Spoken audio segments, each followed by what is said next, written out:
So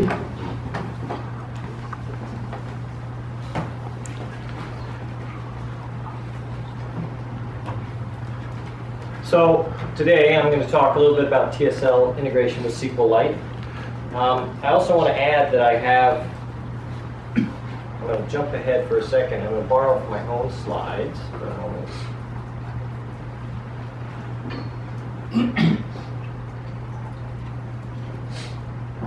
And sort of give a little plug for something that I want to ask if people are interested in seeing on Friday for the IoT. I didn't talk at all in this talk about all the things that were done in the language and how it works, path expressions, all the language extensions. So I want to give people either a BOF opportunity or some other point in time where we can go through all the details of what it is. It's a complete language implementation which blends JavaScript and Tcl' together. So now jumping back to here. First thing is SQLite. I want to sort of talk about what it takes for people, if you're not familiar, with adding in extensions into SQLite. There's a lot of ways to do it. It's a number of APIs, and Richard spoke on a great deal on this. But the first part is just realize that you can register functions. And obviously you can register a lot of functions. That's not what I do. I actually register four functions. And let's talk a little bit about what the four functions are. First, the first function is just being able to make a callback where you can pass in arbitrary parameters. Second one is what's called a deterministic version of that. The deterministic version is sort of meant to be idempotent. It means if I call it with the same arguments over and over, I'm going to get the same result.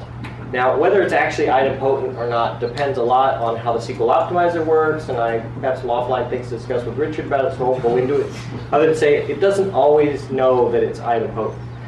The second part is being able to actually have an API where you can, in fact, generate tables and table results. So given those two, we're going to do something clever. There's also a couple of other hooks and things that one wants to do if you're trying to actually fully integrate and be an engine. But let's jump forward. Let me talk about a few other things that I think are important in working with database. Now, one, everything I'm talking about here is used in production systems we have. These are running servers with tens of thousands of users per engine, and there's many engines per process and so on. We can scale these up onto multiple VMs in the cloud. So it runs our whole system. UUIDs, something people probably don't know about universal identifiers. They're 128 bits. They have actual four basic registered formats. What you may not know is that predominantly, and we can talk about the difference between GUIDs and UUIDs, but for all purposes that really matter, they're the same. They actually store time. So most usages of GUIDs actually have a 64-bit time value on each side. It's two 64-bit values with a couple tags in them. That means that if you take GUID, they're actually fantastic timestamps. And they're accurate. They're basically using the whole Gregorian calendar model where it's measured since 1601, or depending on your thing, 1586, I think. But I just want to make sure you understand that GUIDs are fantastic because they're not only unique identifiers, they can be timestamps.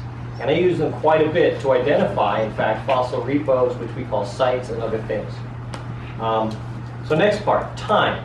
Time is incredibly important if you're doing any data work or server work, etc. Being able to convert time is often difficult. I wrote the library that did all this, and I've written a couple libraries before. I thought, having written a very extensive one for Smalltalk, that I understood everything until I went to go write the new one. And I discovered a few more things. That said, the library that's built in will parse pretty much any time format. And it will also generate pretty much any time format. It has a full print library that you can extend for generation. But let's talk a bit. One of the things that's important with SQLite is it tends to take, and the best way I think to represent time is in Julian days. It's a floating point number. It's basically a number where the magnitude portion is the number of days, and the fractional portion is basically a portion of it, the percentage of a day. It's very good for representing time. It also means that you want to take all your time that's going to work with SQLite and convert them to and from that. And so we do that intrinsically. So up here are the four functions from SQLite, but if you notice, they're all built on string from time, and they work on the Julian. So the other thing to note is that These are examples of time formatting. Here I can do all kinds of math. I can say now plus 1 day minus 2 hours. I can also go and take an arbitrary date and add time or subtract time from it. And the parser knows how to deal with all that, and Greenwich Mean Time. And then I can do any kind of formats I want, including being able to parse up UUIDs, file times, epoch times, and so on. So next, let's talk about what happens with JSON interchange. So the other thing I use extensively is because we have lots of data where the records are ad hoc and the fields are ad hoc. One of the things we do is that we store a lot of our data as JSON. And then we actually use indexes and columns to hold the data that we want to query on using the SQL's capabilities. But if we don't actually need to do queries on it, or the queries are low latent or are a low frequency query, we don't bother to extract it out. This allows us to store massive amounts of data very efficiently and keep it in ad hoc structures that we can analyze. And a quick survey of this is there are some issues with JSON1 flaws having to do with how it basically does JSON1 valid or JSON valid. They're not super an issue, though something I'll actually talk to offline about. But they do come up and they can be kind of a hassle. But JSON is absolutely fantastic for being able, these JSON APIs are fantastic for being able to parse data as either tables or otherwise. And we're going to look at some real queries that are used on our systems for that right now. Oh, no, not quite. Well, yes, we are. So the other thing I want to add in here, and I'm sorry if I'm speaking a little fast because I want to make sure we get to some demos. And I knew we were a little behind on the time. So triggers. Triggers are powerful. Right? SQLite doesn't have stored procedures, but in fact, what I'm going to show you, you might not actually need them. It'd be nice to have them, but you might not need them. Triggers are very important, and they're tricky. So these are real triggers. These are really ones used on our production system. And the basics of them are that you're basically doing some CRUD operations, and you want to track what happens during those CRUD operations. And during them, we actually use the JSON to extract and update. So we actually throw a JSON record into the database, and we don't do pretty much anything else. Our SQL looks very simple in many cases. We're just storing or deleting JSON records. And then we let the actual triggers do all the extraction and maintenance. And that allows us to be very consistent in what happens in our APIs and not have a lot of bugs. So the key parts are that you want to have inserts, deletes, and updates. Updates are the most complicated. And you can see, if you can read this text here, that there's just a bunch of JSON extractions happening from a single field. Now, we tend to use a naming pattern. So if our fields begin with a lowercase j, we know the content is JSON. But that's just a naming practice. So let me move on, but make sure that if you're not familiar with triggers, and let me get a kind of sense, how many people are familiar with SQL triggers? Okay, that's a reasonable set of the audience. They're very, very valuable for this kind of scenario, for data validation. So now I'm going to speak to how I actually use the first API surface for registering a command. And this is a real query too. This is actually used in the ACL login system of the web server that we were just seeing earlier. In this one, and I've simplified it just so that it's more clear, we're issuing a query. We've got to select the row ID. The tilde just tells the interface to API we have to ignore the result and do something special with it. So let's ignore what the square bracket tilde means. But it's basically going from the table ACL user as doing a where clause. And then notice this AFD. And AFD or AF is the same thing for our purpose in this discussion. The first parameter is actually a function we want to invoke. It's not registered with SQL at all, or SQLite. So it's just the name of a function that we want to call. We'll see a real version of that in just a second to illustrate what's going on, and we'll play with it. And then the rest are just whatever arbitrary parameters. We can pass as many as we want in there. And then it basically issues a break, so as soon as it hits the first record, it stops. All right, so with that, and all this is really doing is looking up a user, but then it's asking that function to deal with the result of having found it.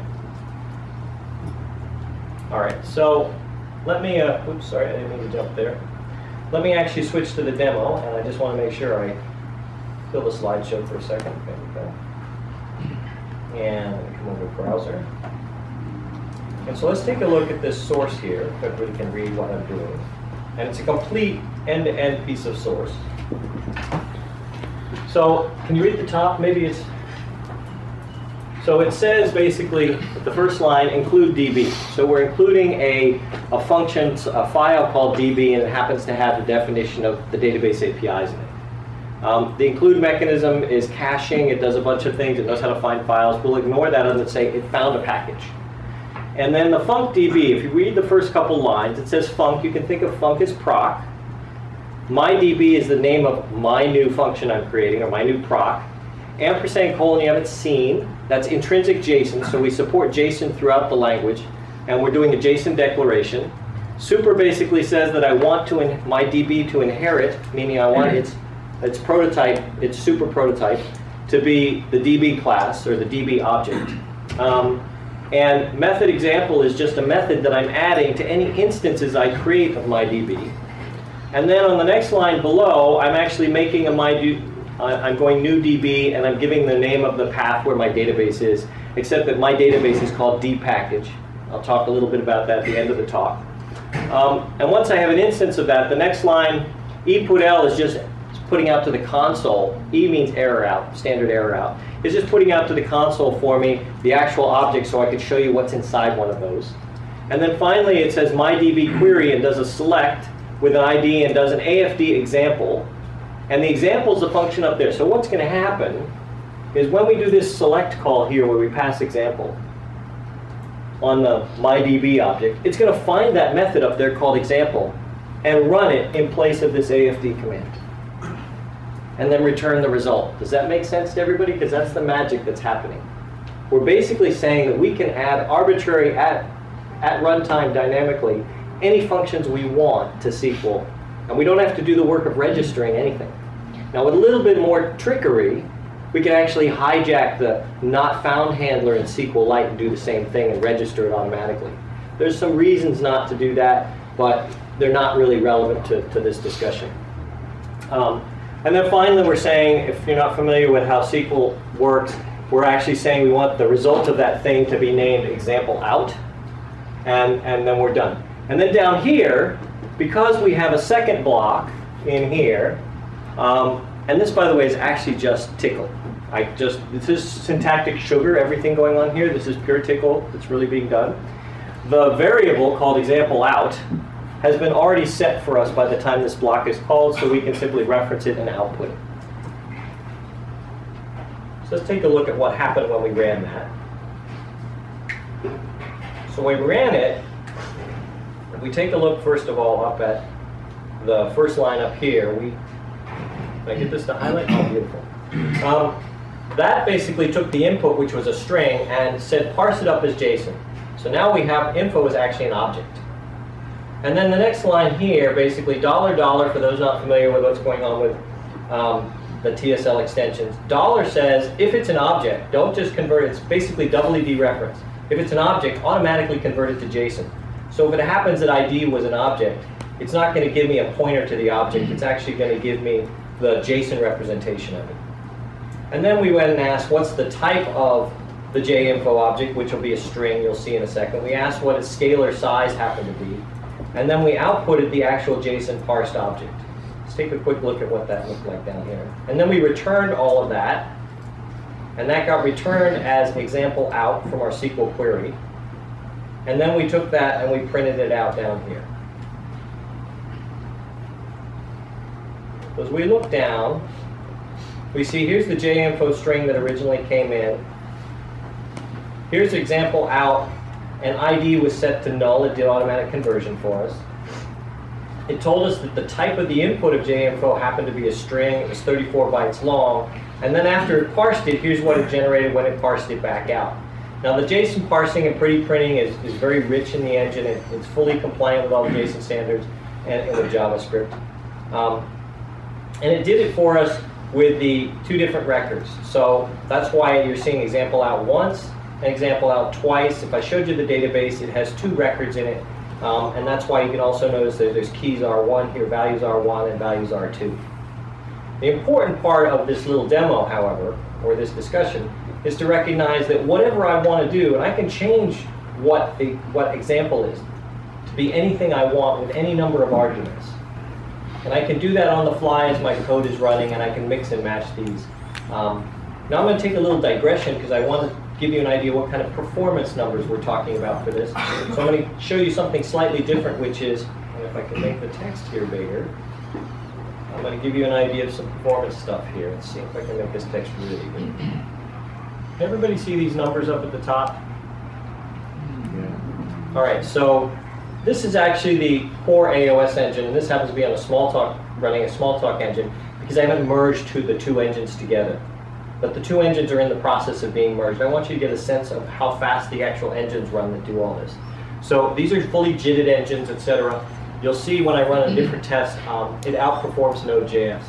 So in here, I just ran 10,000 factorial, and it ran in a total of 79 milliseconds. If I actually ask, for those who don't know how big that is, that's about 35,000 bytes to calculate. It's a number, 35,000 bytes long, 35,000 digits long. The second thing we're going to take a look at, and I can go ahead and run it. You'll see if I run it what happens.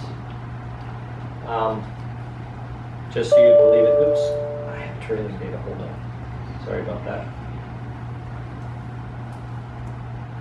If I run it, you see this number. But let me show you what the number really translates to.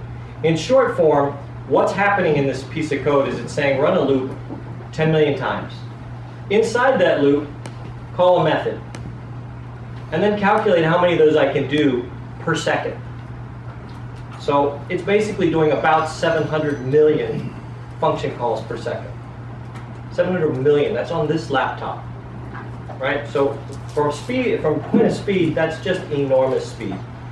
I will tell you that the speed at which the engine can create and manage objects, about 400 million objects per second, which means for floating point numbers and boxing them, it can actually do 400 megaflop operations with boxed objects. That's about 3 times, 4 times faster than what Node.js can do, and it's about 10 times faster on ARM processors than Node.js is. Some other things to note, just quick things I want to share about the engine itself. If I come in here, it has, I don't know if you can see the bottom part, but you can actually JIT directly in from C++ and blend that into your code, etc. So this is the core engine on which everything's being ported. And the size of this engine is on the order of about 1 megabyte of read-only binary executable. And all these engines are pretty much agnostic of the operating system they're on, but a few things I'll talk about in a different session. All right, so having gone through that, let's go back to the slides. I just wanted to get a sense of what happens in the demo. So let's talk about what it means. So SQLite is everything that Richard said and more, in my opinion.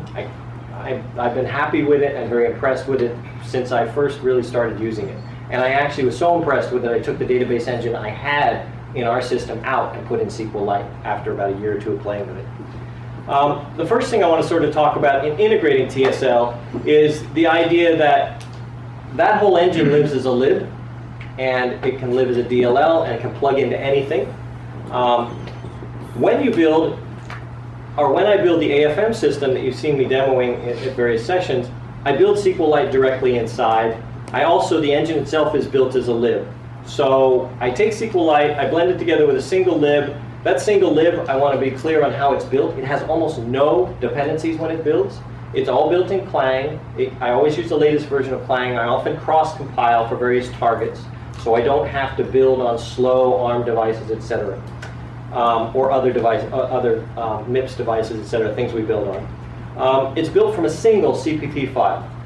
And then all of its content is either one of 3 types of files. They're either .h files, .hpp, or .hx files included in.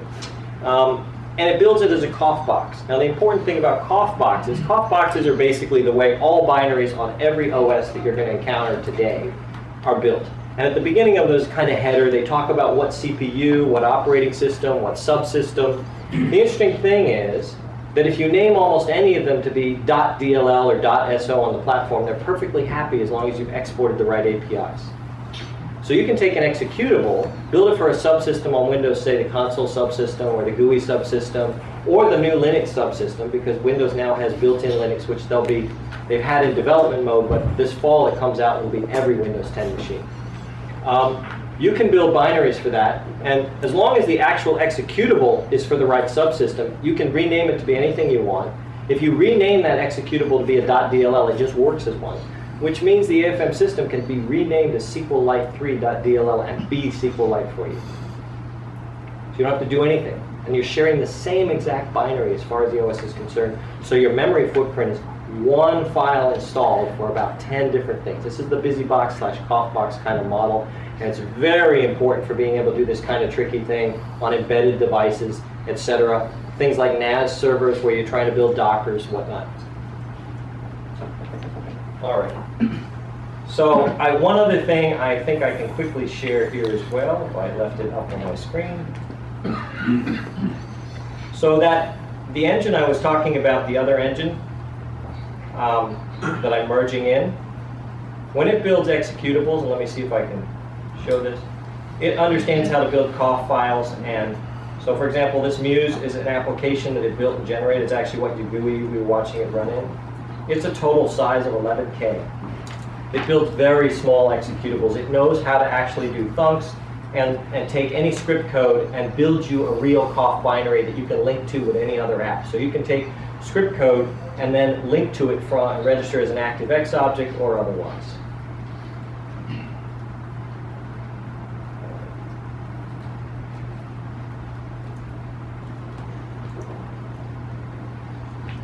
So, as Richard was kind of alluding to, and it's certainly something we use extensively, I treat SQLite databases. They're small, they're compact, they replace the stuff that I used in the 90s, which are called PIPOs, which were packages of objects and databases in them. I replace them to just be SQLite databases. Same way that you might have an APK or a jar file, I actually distribute applications entirely as a SQLite database with everything in it. Has the code, has all the version content, the resources. It's an incredible way to distribute, and it's super efficient on IoT devices. As Richard was commenting, and I've done plenty of benchmarks to verify what he was saying, with the speed of reading assets, blobs, etc., out of the database versus reading them off the disk, it's absolutely much faster to read them out of the database until they get to a certain size, at which point you have some blob management scaling issues, which can be addressed. But they don't turn out to be super significant. So it's a great vehicle for being able to actually distribute packages. And it turns out, if you have a virtual file system like Git works and Fossil works, it's way better than than distributing a Node.js package with 2,000 plus files times 3 times however many installations there are. You can deliver a single file that's not only delta compressed diffed, but it doesn't replicate anything. And you can serve every version that's ever been there. You can mount it with Dokken, if that's the equivalent of Fuse on Windows. So there's nothing like it. Let's talk a little bit about some concept issues for being able to store code. So one of the things I do is I often have to deal with schema migration. Our engines supported object databases and SQL engines, etc., since the late 80s, early 90s. And I've had to deal with schema migration versioning issues for a long time. My expertise in doing language design had to do with how to deal with schema and versioning of code bases inside running systems. One of the classic problems in .NET, for example, was once you installed one version of .NET, if you had apps in an older version, you couldn't run them side by side. And in the same app, you couldn't run things that were the same, different versions. All my engines actually allow you to run multiple different versions of code all simultaneously in the same process. But schema versioning, so I spent a lot of time on the problem of schema versioning. And one of the tricks in schema versioning for databases for me is to go and say, well, there's a set of tables I'm interested in, and I want to make sure they're going to match the schema query. So I use a particular table called version schema that allows me to go and test if it's a certain value, and inside that table I have a JSON blob that says how to upgrade it. And then that can then reach out. It doesn't have to be very much in it, because it knows whether or not it can reach out to the net and pull in all the assets it needs. So the upgrade script can be very small. But that's my very most basic stored procedures. That's how I do it. And that's not doing anything new to SQLite or munging with the master tables.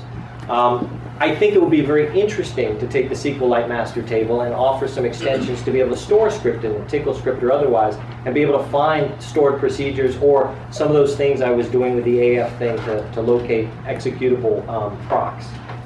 And finally, like I mentioned, being able to hook into the SQLite API for when it can't find, when you say SQLite, or select something and you've given some function call and it's not defined, being able to hook that and then lazily load in a proc that would handle that is another way to go. I didn't want to modify the basic way the SQLite worked because I wanted this to plug in to any version of SQLite that somebody might have already deployed and not change that binary, since I can be loaded as a binary into that space. And that's the end of my basic talk here. So I apologize if I rushed it, but I wanted to leave it open for questions and discussion. Does anybody have anything they'd like to ask me? Did it make sense?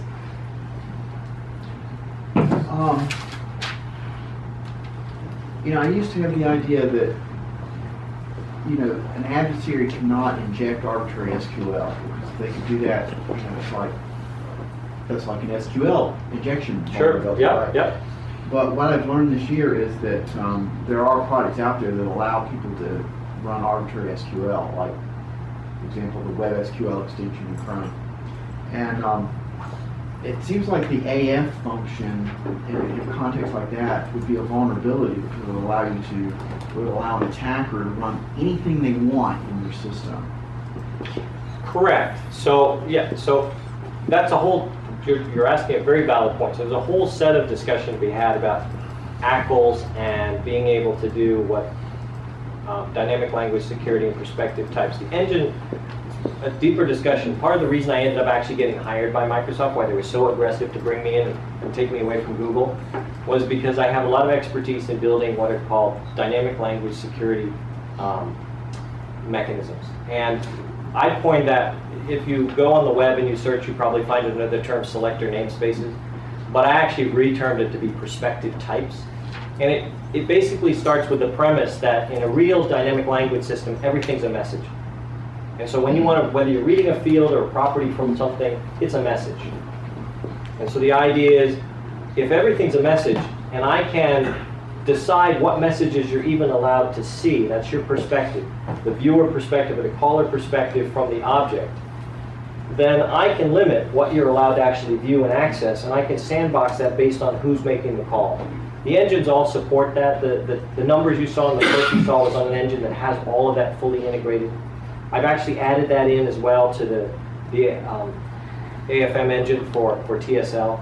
But that's a deeper discussion. But the short answer is allowing full sandboxing of calls supported at the engine level prevents you from making calls you're not allowed to make in a particular context. There's no other actual way to really solve that and be reliably certain that you've done so in a dynamic language, because anybody could type anything.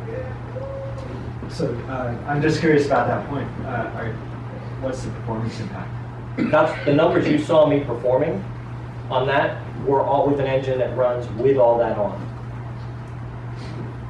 There's a bunch of very clever design issues in how that works, but the answer is there's pretty much no impact. There's pretty much no perf impact. It has to do with how you set up the calls and how the binder mechanism works, or binding between a message and the recipient target. We can certainly talk offline about how that works. I have no problem to do that. But there is no perf cost. Just to give you an idea, like I said, the engine you're seeing, and it's not the latest, best version of it. Those ones, that's a stable version from almost 6-7 years ago. Outperforms the latest builds of Node.js today. All right, so that's the end of my talk, and hopefully that allows us to catch up a little bit. I do want to ask one thing, if I've got a minute or so. I have a lot of slides on the language itself and some of its extensions, as I was mentioning earlier. Let me quickly jump to them and just ask. There we go. I'm going to find it. I don't know if people want to see some of the things about some of the new language extensions that TSL supports for Tcl and how they work, but I'm happy to do a talk on that or a BOF session, etc. I've got a full set of slides and talk ready for that if people like that.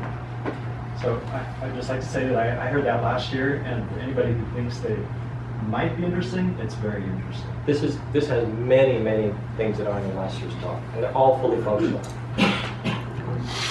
Okay? Yeah, well, if people are interested, let me know, and we'll try to arrange a space someplace for it to happen. You probably don't want to do that in the hospitality suite. Probably better to do down here. Yeah, just when I have to figure out what we have for rooms. We don't have this room tonight. Oh. They're tearing it down and setting it up again tomorrow morning? Yeah, they're having a different banquet in here tonight. So we have to be, yeah, tonight we have to clean out. They told us I can leave that thing. We'll talk. We'll do a lunch, man. All right. Okay. Thank you, everyone.